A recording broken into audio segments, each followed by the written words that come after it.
fanka Soomaaliyeed inuu si qiimo lahayn gabadhan ayaa dad badan ka yaabsatay.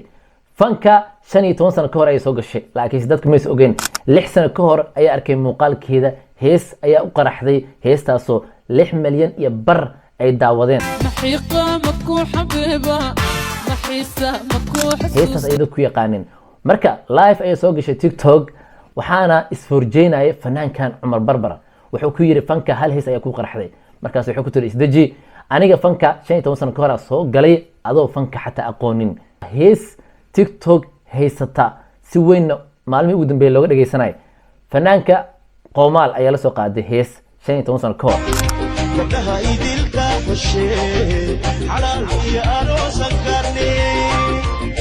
ila kufee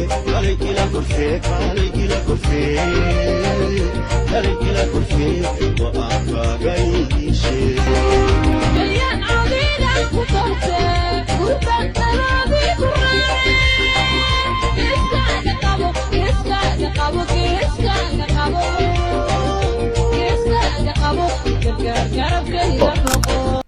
fanaankii marka Cumar Barbar heestii ay ku qoray YouTube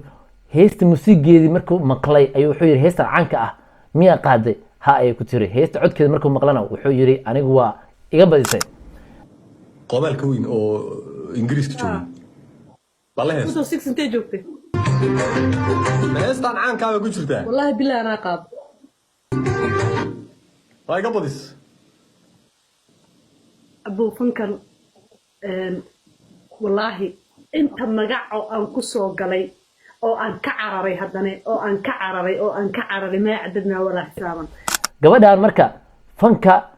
magaceeda Haniyata ayaa lagu bartay in muddo ka bacdina waa la waayay way soo laabatay TikTok ayaa lagu arkay ayadoo xijaabkii dhigatay marka waxa laga yaabaa gabadhan qisooyin badan inay leedahay fankana hiba ay ku leedahay dad badan ayaa taageeri jiray kaliya codkeeda ayadoo ay maqlayaan maantana muuqaalkeeda ay arkeen way yaabeen codkii iyo muuqaalkii waa isleeyahay maadaama heesaha hadda ugu dambeeyay soo qaaday la arkay ma ku jirtaa marka dadka ay ka yaabsatay gabadhan commentiga noogu soo qor